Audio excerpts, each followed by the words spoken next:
Oh my goodness, we are back. Welcome. My name is Jason Delgado. This is the Orsini Studios, and this is the ReUp. Today we're going to be talking about what I've been up to. We're going to re-up. Let's go. As you can tell, I am still getting over a little bit of an summer cold, the worst kinds of colds. But and the banana, I think, is in the room in the house. Maybe get a little shout out to the banana.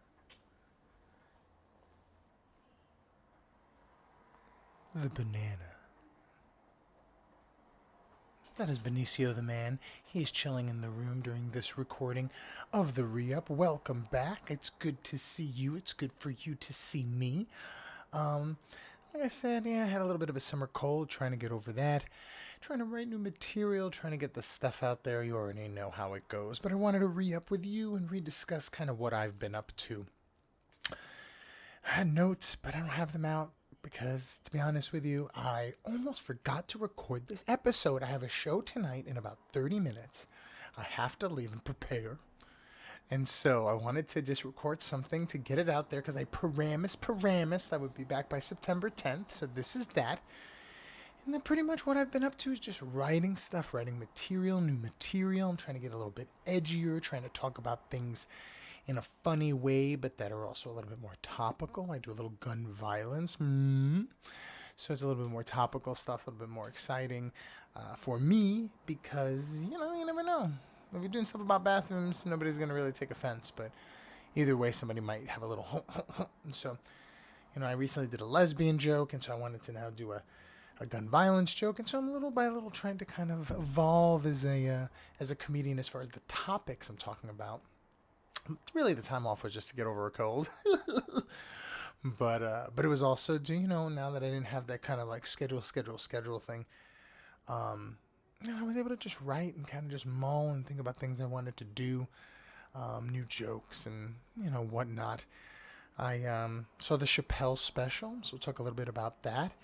But yeah, as far as the writing goes, it's just a lot of, sitting around mulling, looking at the greats, trying to kind of get great myself. We'll talk about the Chapelle thing. I really enjoyed it. I laughed very hard. I thought the most impressive part for me, just as a comedian, just because, I think as a comedian, when you do comedy, I shouldn't say as a comedian, I personally, when I watch a comedian, because it's tough for me to get through. It's normally I can't get through an hour-long special, to be quite honest with you. An hour's tough. You got to be tight. I got through the Gaffigan hour, got through. It was amazing. So the Gaffigan hour was good. The Burr hour came out today. We'll talk a little bit about that. Did not see it. But the Chapelle hour, I liked most about it was tight. It was tight. And as a comedian, when I'm trying to create jokes, I see stitching. I could see where he's stitching this and stitching that and making this move. And it was very tight stitching. Like, I could still see little moves and stuff, but, that's just the study, the art. And it's beautiful. It was beautifully paced. And for, that full hour, it really kind of came together and didn't have any of that, sort of lingering. There was very few edits. That was another thing I kind of mull on, where I say if you could watch the special and it doesn't feel like they just jump cut to something, that it is, then it was a nice, clean, that was what you're getting. And you're not manufacturing anything. Even though it probably already is. Everything's edited, right? But I really like that was the most impressive part. It was funny, and I knew it'd be funny. I think people are going to take offense where they're going to take offense. But the tightness of it. I liked how somebody commented on how it was tight and loose, the thought I was going to finish. How it was tight but loose. Somebody commented on my Instagram, I think it was, fellow comedian, said it reminded him of a lot of Lenny Bruce. And I will tell you, I'm a Philistine with a lot of these older comedians, so I went and looked up some Lenny Bruce, and man, that guy nailed it. It's very Lenny Bruce's style. Like the whole drop the mic, boom, where he laughs, and his own reaction to his stuff is very Lenny Bruce. It's beautiful stuff, but it's nice to see that their roots in sort of comedian. He's doing things that I feel are his own. That those are his moves, but it reminds me of that style. Very definitely, lingering on that Lenny Bruce style. And I was like, that's cool. It's cool. It's somebody, I could see that. I could totally see that connection. If he is pulling it, that's a good pull. You know what I mean? You think, it's nice to have a style, and that's why, I don't know what that is. I'm still developing. I'm just trying to be me. Somebody told me once the hardest thing is to sound like yourself. And I was like, nailed it. It's because when you go up there, you ever been to a mall? Like, that's not what I would say as a person. So I wouldn't want the comedy to sound like what I would be like talking to you, at a bar, right? And so to get that sort of language to feel very, nonchalant, that takes practice. It takes developing a style and then practicing it and getting it tight and then making it sound nonchalant, even though it's very, very practiced. And he did an amazing job. And the thing I wanted to talk about with the Bill Burr special was I haven't seen it yet, but today I woke up having a show myself in a little bit and said, I wonder what it would be like to know that you had recorded a special for like 2,000 people and it's going to air today. What that must feel like, walking around with that. I thought, it's pretty, it must be an amazing feeling. That idea that you have the special out, you know what it is, you've seen it, and now it's going to be kind of revealed to the world. And as many people who know you or might have seen you at clubs, like this is the actual, this is the one, the novel, the real show. And how exciting that must be, to have that feeling and wake up with that feeling where it's like, oh man, my hour's coming out today. People are finally going to just see it, better or worse.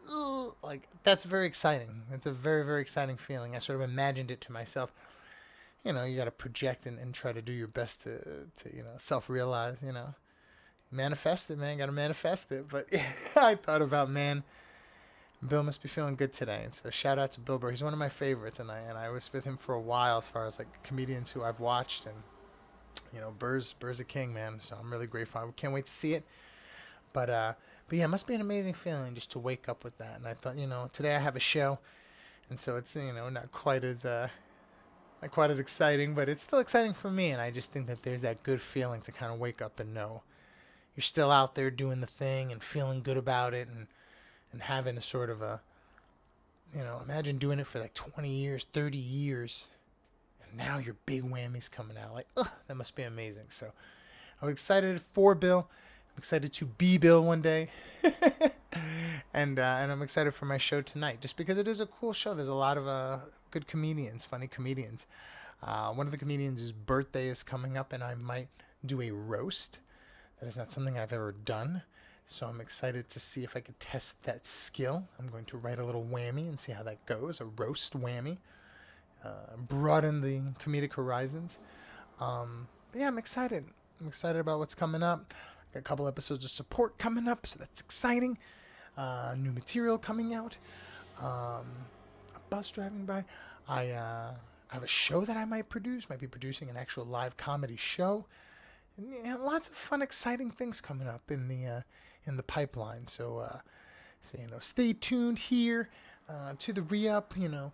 Next week we'll be back with more of my normal topics about kind of the thrilling. This was kind of that. Talked about those little comedic adventures, what I've done. Had a sold out show at Flappers. That was very exciting. Lots of people came and laughed. I forgot a joke. Oh my God, I didn't forget the joke. I told the joke, didn't even realize it, and then I got the tape, and I was like, dude, you didn't even say the punchline. Ugh. But we live and learn. We grow and evolve. But yeah, the adventures continue. Wu-Tang, Wu-Tang. Or the saga continues. Wu-Tang, Wu-Tang. But yeah, I'm excited about what's coming up. New episodes of support. More episodes of the ReUp where we will discuss what is good and what is going on. Hope to continue to advance in the comedy world. Play different places. Play the world. Sell out stadiums, all that good stuff. So, still on course.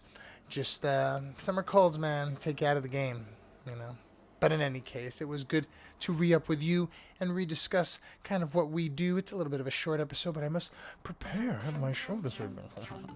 But yeah, I'm excited about that. So I'm going to get ready for that.